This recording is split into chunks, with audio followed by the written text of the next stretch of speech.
रस की निष्पत्ति भरत मुनि द्वारा की गई है। इसका जो जनक माना जाता है वो भरत मुनि को माना जाता है। इन्होंने 9 रसों की उत्पत्ति की और इसमें जो 2 रस हैं वो आपका अलग से आचार्यों ने जोड़ा, तो इसकी जो कुल संख्या हो गई वो हो गई आपकी 11। तो इस समय इसकी संख्या जो है वो 11 है। ठीक, अब इसका जो सूत्र है वो सूत्र क्या है? सूत्र है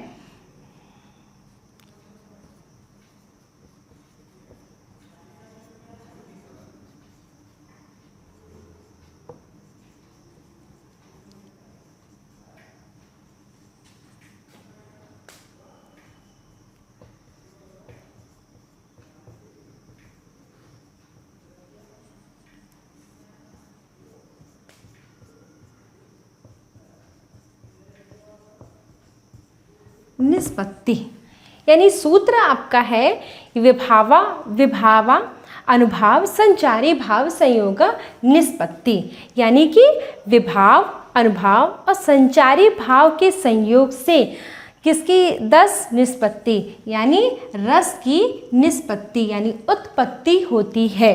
तो यहाँ पर जो भरत मुनि द्वारा सूत्र है वो यही है। अब ये देख सकते हैं कि रस क्या है, ये तो उसके संयोग से है। तो एक तो रस की परिभाषा कह सकते हैं कि विभाव अनुभाव संचारी भाव के संयोग से रस की उत्पत्ति होती है, इसलिए इसे रस कहते हैं।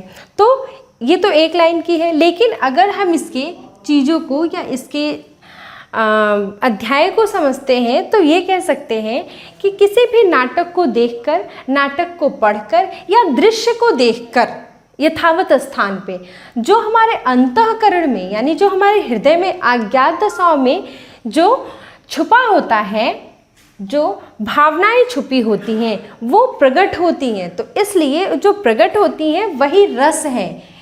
जो अज्ञात दिशा में आपका छुपा होता है वही आपका रस है, चाहे वो कहानी को देखकर हो, कहानी को पढ़कर हो या कहानी को सुनकर हो, या कोई भी ऐसा वातावरण जो ऐसा प्रत्यक्ष रूप से हमारे इर्द गिर्द जो है घूमता है और जिसको देखकर हमारे हृदय में एक भावना उत्पन्न होती है, वही रस है। तो ये हो गया रस। दूसरा जो है इसके ये कहा गया कि रस तो किसी कहानी या चीज़ों को पढ़कर भी रस की उत्पत्ति होती है। अब इसके अंग माने गए, तो जो अंग माने गए वो है रस के अंग। ठीक, इसके 4 अंग हुए। ठीक, पहला जो अंग हुआ वो हुआ आपका विभाव। इनके अनुसार बता रहे हैं क्योंकि कुछ चीज़ें उस सूत्र के अनुसार जब तक नहीं पता चलेंगी फिर वो चीज़ें नहीं समझ में आएंगी। तो ये हो गया पहला, विभाव हो गया। दूसरा आपका हो गया अनुभाव।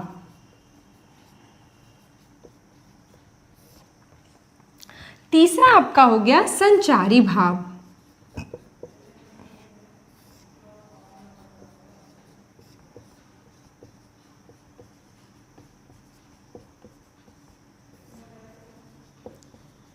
ठीक है, इसको व्यभिचारी भाव भी कहते हैं। ठीक है, अभी बताएंगे हम इसे कि व्यभिचारी क्यों कहते हैं। तो ये आपका हो गया विभाव, अनुभाव, संचारी भाव। और जो एक है जो अंतःकरण, अंतःकरण मतलब स्थायी भाव उसका,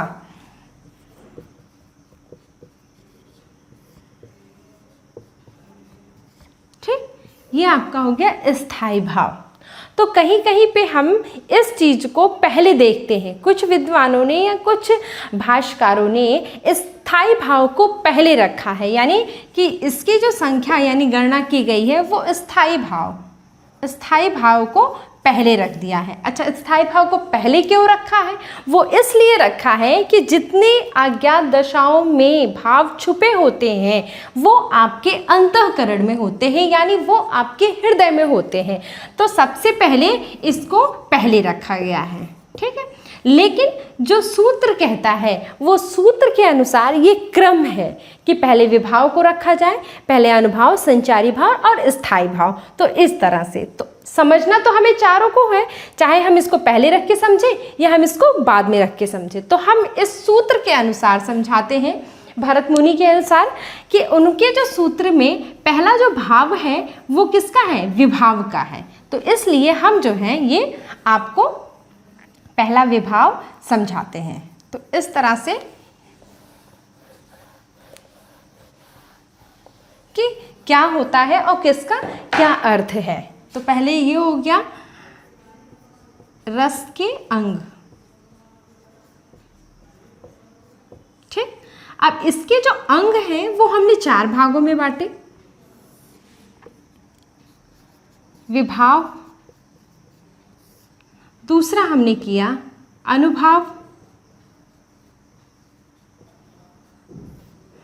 तीसरा हमने किया संचारी भाव या व्यभिचारी भाव। दोनों एक ही हैं, या आप संचारी भाव लिख दीजिए या व्यभिचारी भाव लिख दीजिए। चौथा जो आपका है वो है स्थायी भाव,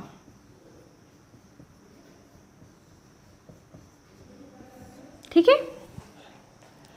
तो विभाव,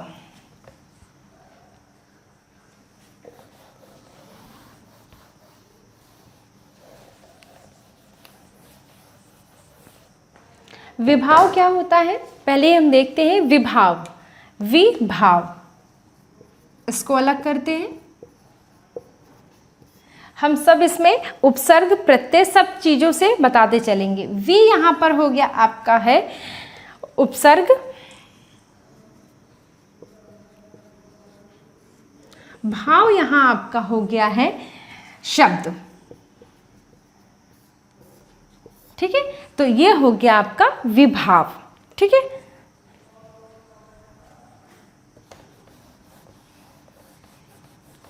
जिसका अर्थ होता है उत्पन्न करना, ठीक है। जिसका अर्थ होता है आपका उत्पन्न करना, जिसका अर्थ हुआ उत्पन्न करना। अच्छा, किन चीजों को उत्पन्न करना? स्थायी भाव। विभाव जो है स्थायी भाव को उत्पन्न करता है, इसलिए इसे विभाव कहा गया है। सबसे पहले स्थायी भाव, ठीक है। स्थायी भाव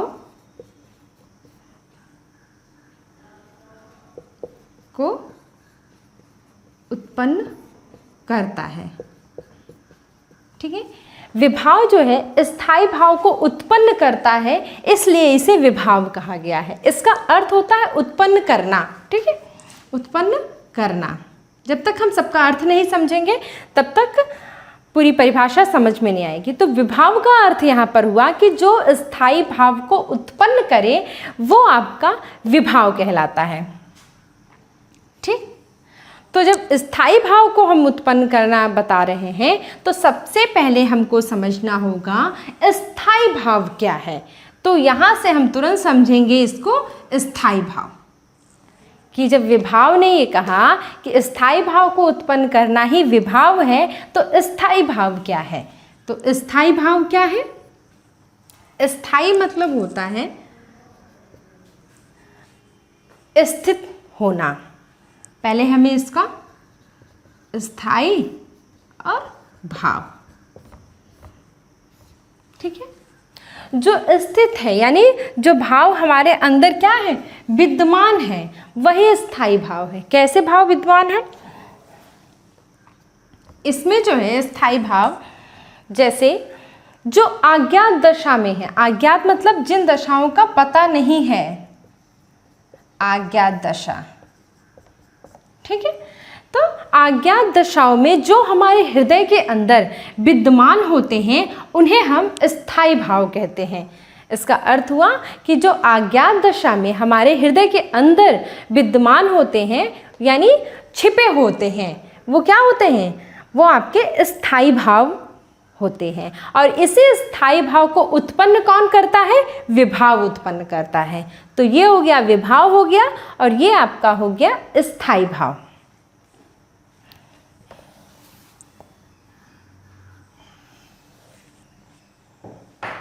ठीक, अब यहाँ पर हम देखते हैं ये स्थायी भाव को तो उत्पन्न करता है, इसलिए इसको विभाव कहते हैं। स्थायी भाव जो अंतःकरण में छिपे हुए भाव को, जो अंतःकरण में क्या है, अज्ञात दशा में छुपे, यानी जो दिखाई नहीं देते हैं, लेकिन जो वहाँ का वातावरण है, जो वातावरण अनुकूल होने पर वो भाव क्या होते हैं, वो दिखाई देने लगते हैं। जिस तरह से कि जैसे जब कोई घटना होती है तो हमारे हृदय में क्या होते हैं, वो भाव तो छुपे होते हैं, लेकिन जैसे ही वो घटना हुई, कोई ऐसी दुर्दांत घटना या कोई ऐसी घटना जिसको देखकर हमारा हृदय क्या होता है, दुखित हो जाता है, तो वो जो अज्ञात दशाओं में छुपे होते हैं वो क्या हुए, बाहर निकल आए, और जो बाहर निकल आए वही स्थायी भाव के अंतर्गत आते हैं।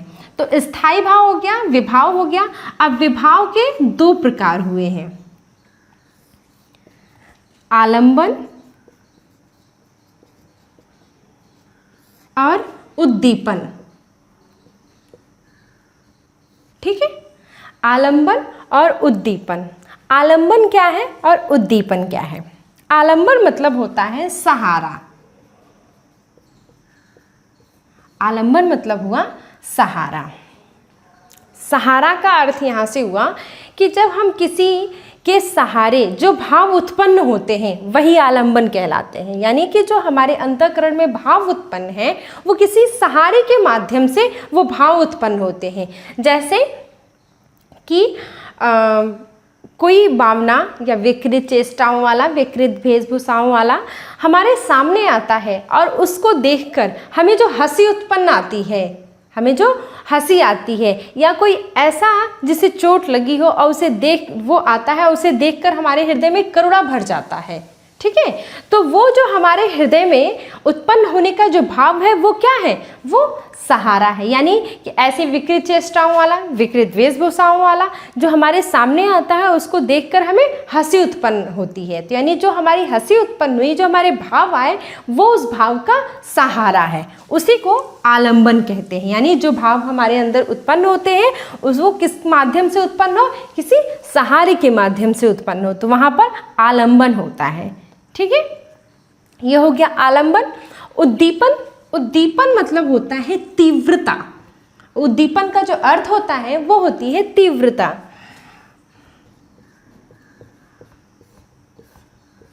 तीव्रता, ठीक है, तीव्रता, उद्दीपन। अब जैसे हमने किसी चीज को देखा, ठीक है, उसकी जो चेष्टाएं हैं, उद्दीपन मतलब होता है कि तीव्रता,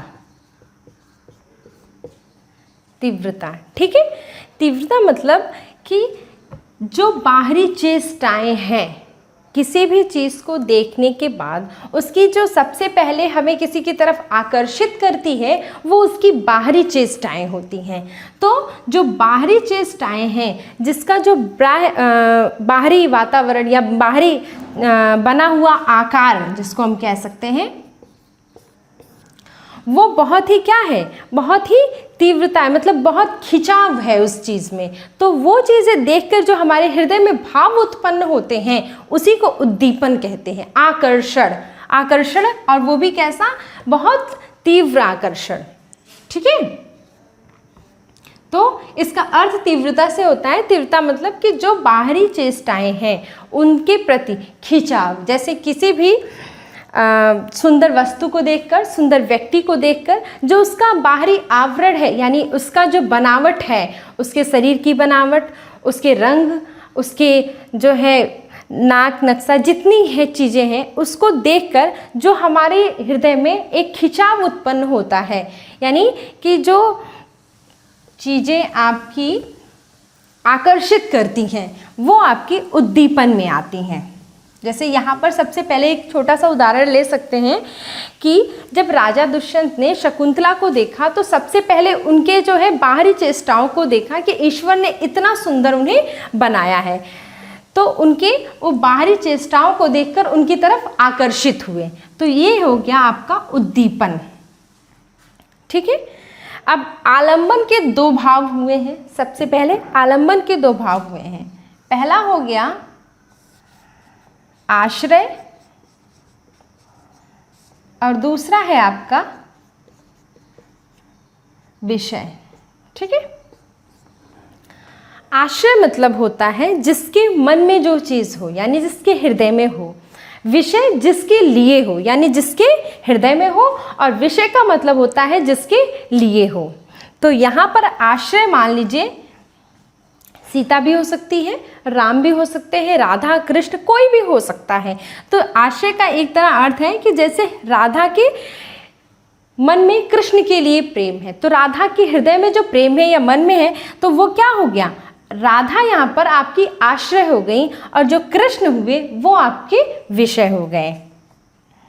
ठीक है, जब तक हम उदाहरण से नहीं समझेंगे तब तक रस का कोई भी भेद आपको समझ में नहीं आएगा। तो सबसे पहले इसमें जरूरी है उदाहरण।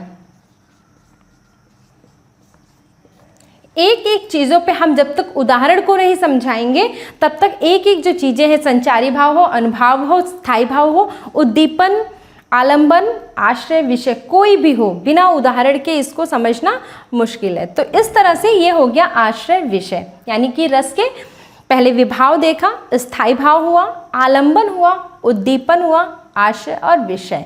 यानी राधा आपका यहाँ पर आश्रय हो गई क्योंकि कृष्ण उनके हृदय में प्रेम है, और कृष्ण जो जिसके लिए प्रेम है, तो यहाँ पर कृष्ण आपके हो गए विषय। तो ये तो आपका विभाव का हो गया। अब अगला जो है वो आपका अनुभाव।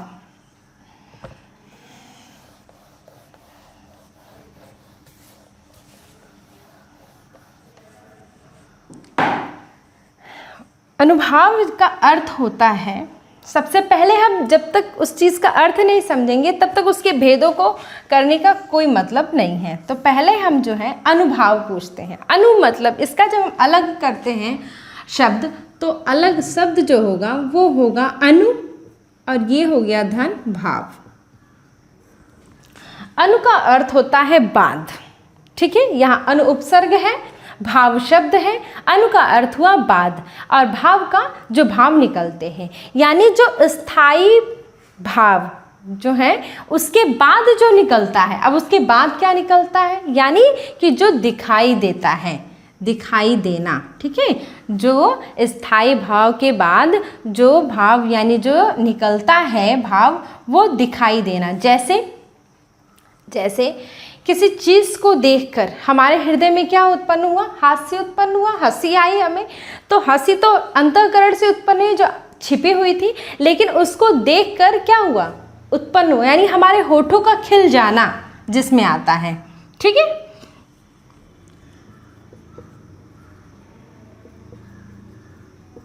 ठीक है, होठों का खिल जाना यानी मुस्कुराहट। तो मुस्कुराहट हमारे क्या हुए, वो दिखाई दी, उसके बाद जो भाव उत्पन्न हुआ उसके बाद जो दिखाई क्या दिया, तो उसके जो दिखाई दिया यानी जो चेष्टाएं दिखाई दी, चेष्टाएं।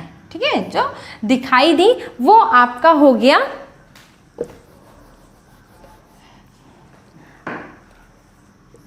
जो चेष्टाएं दिखाई दी वो आपके अनुभाव हो गए। जैसे किसी के सामने अगर कुछ सुनाया जाए और वो हंसे ना, तो हमें ये कैसे पता चलेगा कि इसको जो है इसके अंदर जो हास्य चीज़ें थी वो उत्पन्न हुई, जब तक वो मुस्कुराएगा नहीं, जब तक चीज़ें दिखाई नहीं देंगी। तो जो भाव उत्पन्न होने के बाद जो चेष्टाएं आपकी दिखाई देती हैं, होठों का खिल जाना, आँख से आंसू गिरना, ठीक है, तो ये सब चीज़ें जो चेष्टाएं हैं वो दिखाई दी। इससे ये पता चलेगा कि वो व्यक्ति खुश है या दुखी है।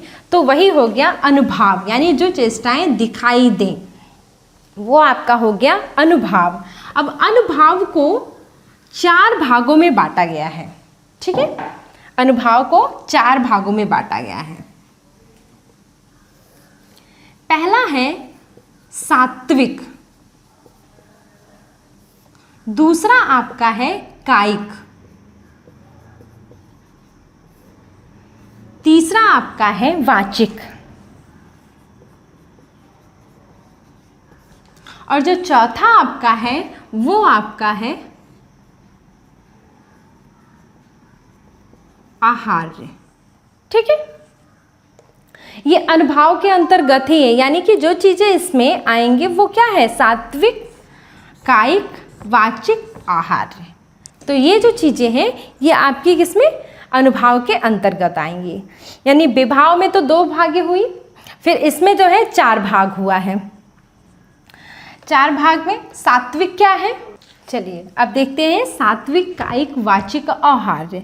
सात्विक जो है इसमें ये जो है कायिक वाचिक, कायिक मतलब ये चेष्टाओं यानी शरीर के अंगों से होने वाले जो भाव हैं, वाचिक वाक्य परिवर्तन, ठीक है। और सात्विक जो है यह स्वतः हो जाती हैं, स्वतः होने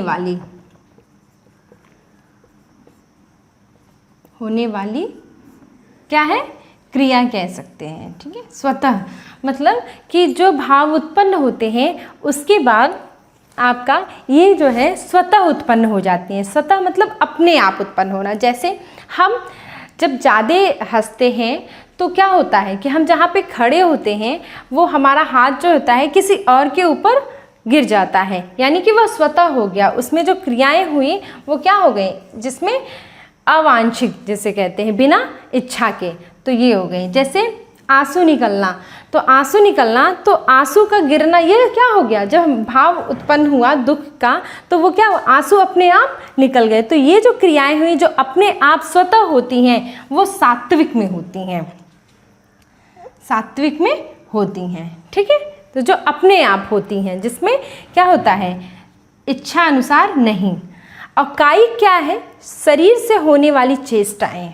शरीर से होने वाली चेष्टाओं का मतलब हुआ कि जैसे हम जब क्रोधित होते हैं तो उसमें किसी को अपशब्द बोल देते हैं, तो अपशब्द जो बोलना है वो हमारी किस में आएगी, यानी शरीर से होने वाली चेष्टाएं, ठीक है।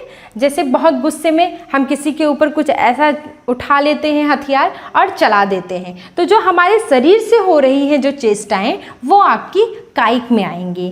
वाचिक में, वाक्य में परिवर्तन। वाक्य में परिवर्तन का क्या अर्थ है यहाँ पर, वाक्य में परिवर्तन का अर्थ है कि जब आप किसी के साथ बात कर रहे हो, चाहे वो नायक नायिका हो या किसी भी के साथ, तो वहाँ पर अगर जो आपके बात करने के अलावा कोई और आ जाता है और वहाँ पर आप ऐसा चाहते हैं कि वो उस बात को या उस वाक्य को ना जाने, तो वहाँ पर जो बात होती है वो परिवर्तन होने का, तो वही वाचिक में आता है कि आप तुरंत जो है अपनी बात को किसी और बात पे रख के वो बात करने लगे, तो जो वो बात परिवर्तन हुई तो वो आपकी हो गई वाचिक में। तो इस तरह से सात्विक, कायिक, वाचिक।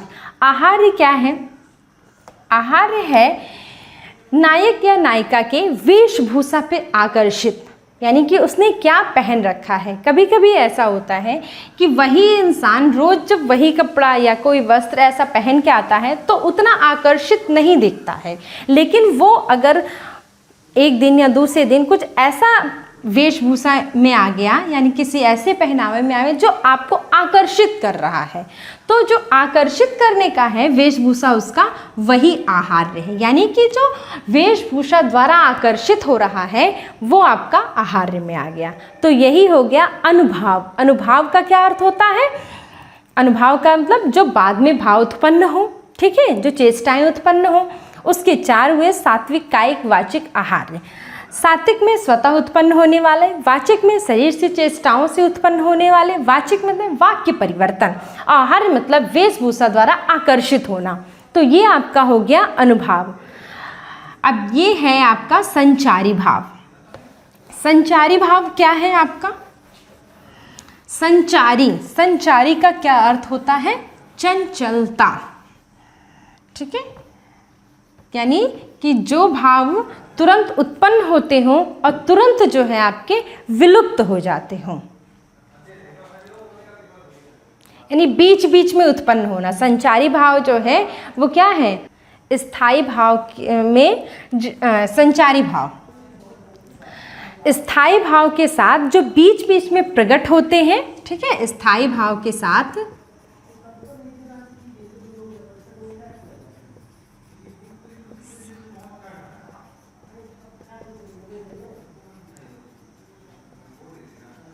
प्रकट होते हैं और फिर विलुप्त हो जाते हैं,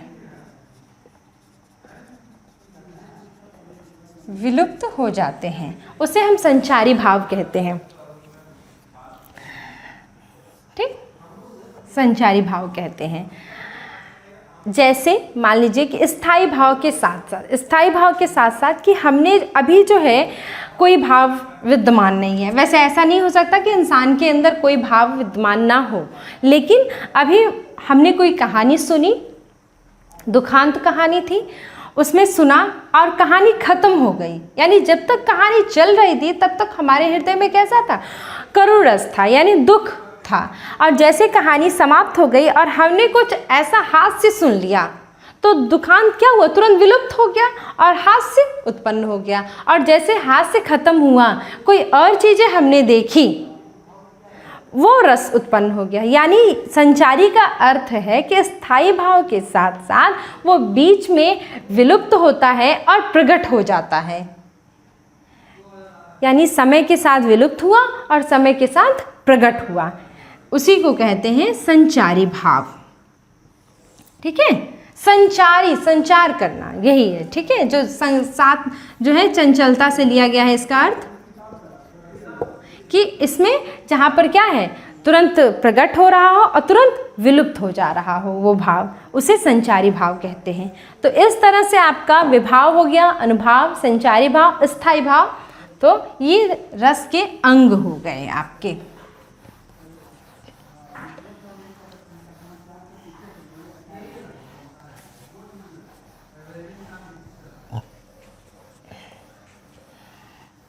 अब जो अगला है वो है रस के भेद।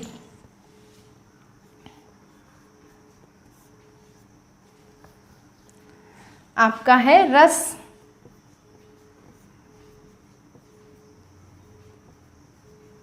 भेद।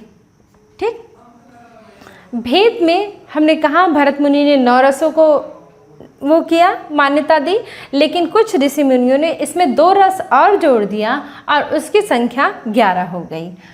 तो 11 रस हैं। सबसे पहले कभी भी किसी रस का रस होता है, ठीक है, यानी रस का नाम होता है, उससे उत्पन्न जो है स्थायी भाव होता है।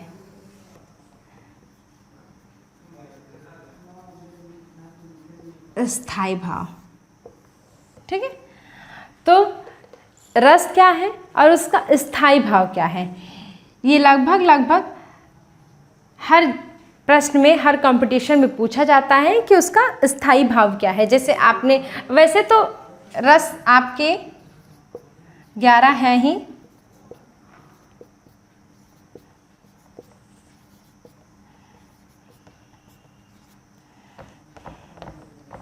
ठीक है। पहले हम 9 रस को बताते हैं, फिर 2 और हैं उन्हें बता रहे हैं। तो पहला जो रस है वो आपका है श्रृंगार रस, ठीक है। श्रृंगार रस का स्थायी भाव रति होता है, रति होता है।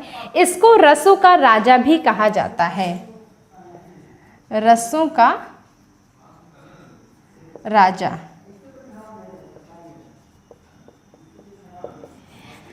ठीक है, इस तरह के कई क्वेश्चन पूछे जाते हैं कि रसों का राजा किसे कहा जाता है। श्रृंगार रस को रसों का राजा कहा जाता है। तो ये हो गया आपका श्रृंगार रस, इसका स्थायी भाव रति होता है। अच्छा, अब श्रृंगार रस कहते किसे हैं, ठीक है। श्रृंगार रस नायक और नायिका के प्रेम से उत्पन्न, ठीक है, उसे ही श्रृंगार कहते हैं। श्रृंगार मतलब होता है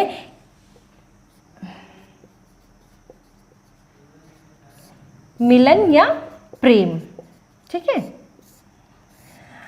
प्रेम, कैसा प्रेम, जब नायक और नायिका एक दूसरे के प्रति निकट बैठे होते हैं या उनके प्रति मिलन की जो भावना उत्पन्न होती है, वो क्या होता है, श्रृंगार रस के अंतर्गत आता है। श्रृंगार रस में 2 भेद किए गए हैं। सबसे पहले ये देखते हैं कि इसके जो है कई रसों के भी भेद हुए हैं। तो श्रृंगार रस के जो भेद हुए हैं वो आपका है 2 भेद हुए हैं, यहाँ पर हम समझा दे रहे हैं।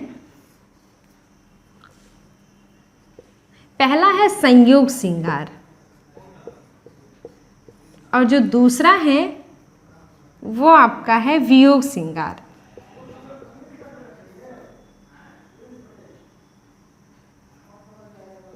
वो है आपका वियोग श्रृंगार। ठीक है, संयोग में मिलन की स्थिति होती है और वियोग में जो है मिलने की यानी विरह की स्थिति होती है। ठीक है, प्रेम दोनों में होता है। तो जिसमें नायक और नायिका के मिलने का वर्णन होता है उसको संयोग श्रृंगार कहते हैं, और जिसमें नायक और नायिका के बिछड़ने का वर्णन होता है उसमें आपको जो है ये वियोग श्रृंगार होता है। इसके कई उदाहरण हैं। ठीक है, तो इस तरह से उदाहरण देख लीजिएगा। तो ये हो गया संयोग श्रृंगार और वियोग श्रृंगार। इसमें है राधा जी जब कृष्ण जी की मुरली छुपा लेती हैं तो कहती हैं बरतस लालच लाज की मुरली धीर लुकाए। तो यानी कि वो जो है संयोग श्रृंगार, यानी कि वो उनसे कहती हैं कि मुरली जो है वो आप अधिक प्रेम करते हैं बल्कि राधा से। तो ये चीज़ें हो गई आपकी संयोग में। वियोग में जब राम जी सीता जी को खोजते हैं और कहते हैं कि हे मृग हे मधुकर सेनी क्या तुमने देखी सीता मृग नैनी, यानी कि सारे पक्षियों से पूछते हैं कि क्या तुमने सीता मृग जैसी किसी स्त्री को देखा है, तो वहाँ पर आपका वियोग श्रृंगार होता है। तो इस तरह से ये हो गया आपका संयोग और वियोग। ठीक है, ये केवल श्रृंगार रस में है, बाकी किसी में भेद नहीं किया गया है। तो ये श्रृंगार हो गया। तीसरा जो आपका है वो करुण है। कहीं करुण भी है, कहीं कोई हास्य लिख देता है। चलिए हास्य से ही समझाते हैं।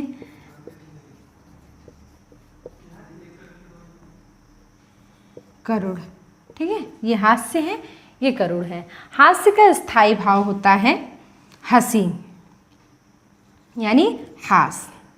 ये हास्य है और इसका स्थायी भाव हास हुआ है।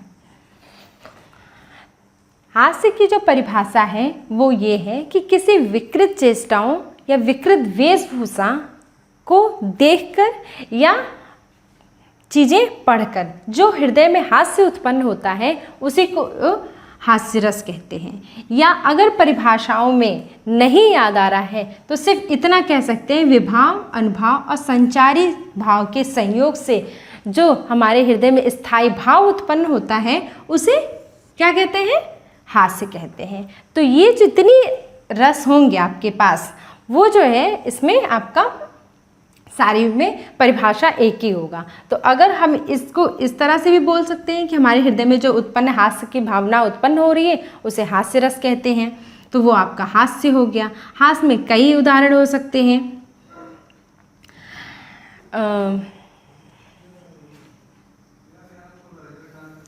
एक उदाहरण है उस समय का जब शिव जी जो है ब्याह करने जाते हैं तो वहाँ पर जो कहते हैं कि शीश पर गंगा हंसे भुजनी भुजंगा हंसे हास ही को दंगा भयो नंगा के विवाह में, यानी कि उनके जो बारात में कई ऐसे विकृत वेशभूषा या विकृत चेष्टाओं वाले लोग रहते हैं जिनको देखकर हास्य उत्पन्न होता है। तो इस तरह से यहाँ पर हास्य की भावना उत्पन्न हो रही है और यहाँ पर हास्य रस है। करुण रस जो है, करुण रस में इसका स्थायी भाव आपका है शोक। शोक, इसकी परिभाषा भी उसी तरह भी कह सकते हैं विभान भाव संचारी भाव के सहयोग से जो हमारे हृदय में करुण यानी शोक उत्पन्न हो रहा है उससे जो है करुण रस होता है। लेकिन इसका जो परिभाषा है वो ये कैसा है, किसी प्रिय वस्तु का अनिष्ट होना यानी वो समाप्त होना और उससे जो उत्पन्न हमारे हृदय में भाव उत्पन्न होगा वो आपका करुण रस के अंतर्गत आएगा। तो ये आपका हो गया करुण रस। करुण रस का उदाहरण जो है कि एक है कि श्रवण कुमार जब मर जाते हैं तो उनकी माता श्री क्या कहती हैं, तो वो कहती हैं कि मणि खोए भुजंग सी जन्नी फनसा पटक रही थी शीस अंधी आज बनाकर मुझको किया न्याय क्या तुमने जगदीश। यानी कि वो उस समय का शोक है जब वो अपने पुत्र को खो देती हैं। तो ये आपका हो गया करुण। अगला जो है वो आपका हो गया रौद्र। छठवां आपका हो जाएगा वीर। सातवां हो गया अद्भुत। भयानक। और नौवां जो रस है वो आपका विभत्स। ठीक है, ये 9 रस हैं जो भरत मुनि द्वारा स्थापित हैं। तो पहला जो 5वां है वो रौद्र है। रौद्र का स्थायी भाव होता है क्रोध।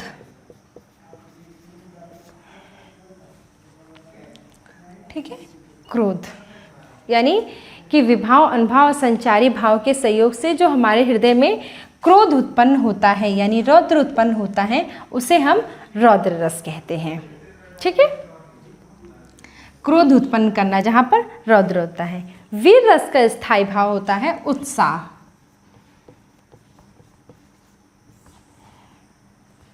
ठीक है, इसका भी उदाहरण ले सकते हैं कि उस समय जब सीता जी का स्वयंवर हो रहा था, उस समय परशुराम जी बहुत क्रोधित थे। तो वहाँ का भी उदाहरण ले सकते हैं कि वो जिस तरह से ये कह रहे थे कि हमने जो है कई क्षत्रियों का नाश किया, उसी तरह से हम जो है तुम्हारा भी कर देंगे। तो यहाँ पर आपका रौद्र रस हो जाता है। वीर रस जो है, वीर रस का स्थायी भाव उत्साह है। वीर केवल लड़ाइयों के लिए उत्साह नहीं होता है, ये जो है धर्म के लिए भी होता है, दान के लिए होता है। दानवीर, धर्मवीर, युद्धवीर। ठीक है, तो इस तरह से ये सत्य यानी सत्य बोलने में भी ये होता है। तो जहाँ पर ऐसी अवस्था होती है किसी कार्य को करने या दान देने या युद्ध के क्षेत्र में जो उत्साह उत्पन्न होता है, वही वीर रस है।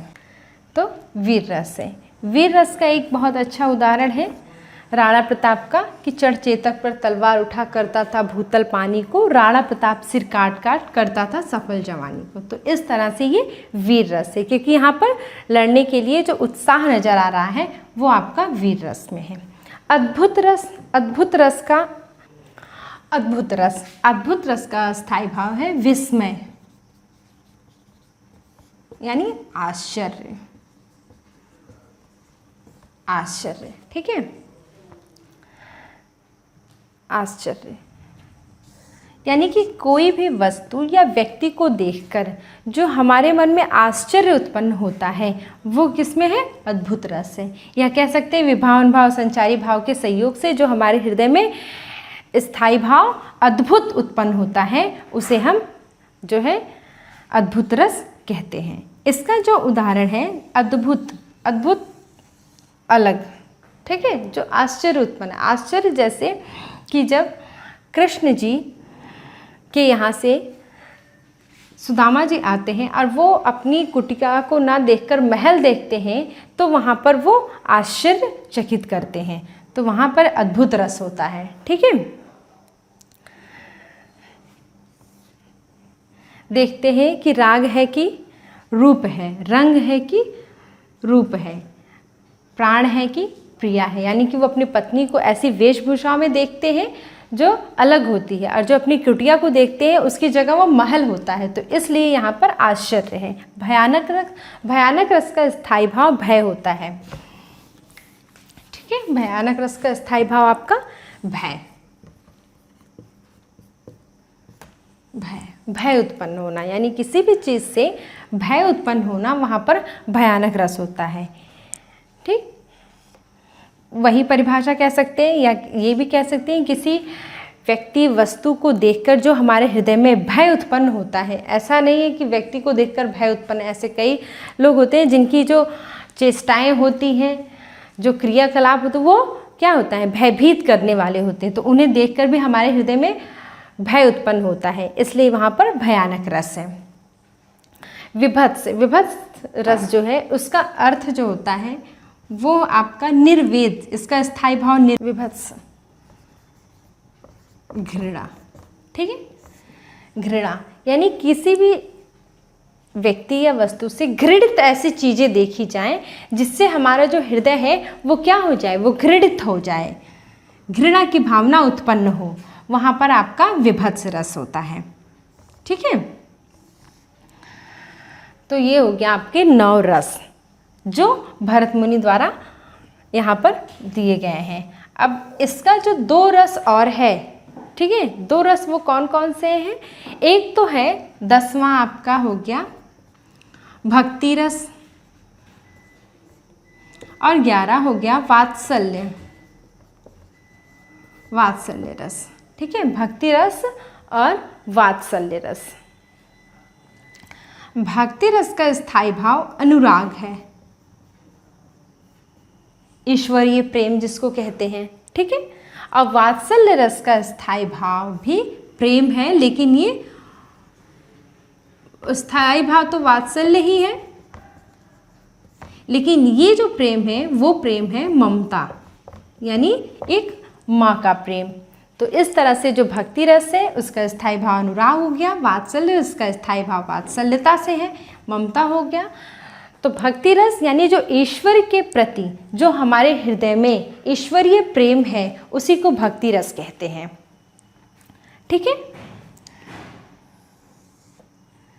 जैसे जब मीरा भक्ति करती हैं तो वो किस प्रेम में होता है? वो भक्ति रस प्रेम में होता है, वो श्रृंगार रस प्रेम में नहीं होगा, वो किस में होगा?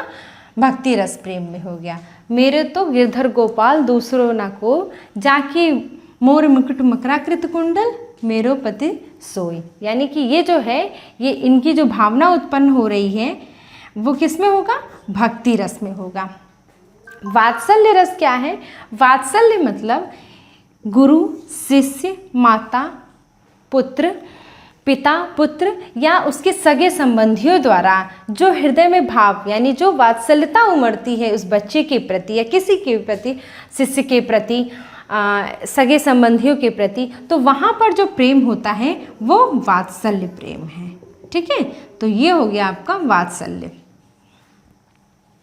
तो इस तरह से आपके जो ये 11 रस थे वो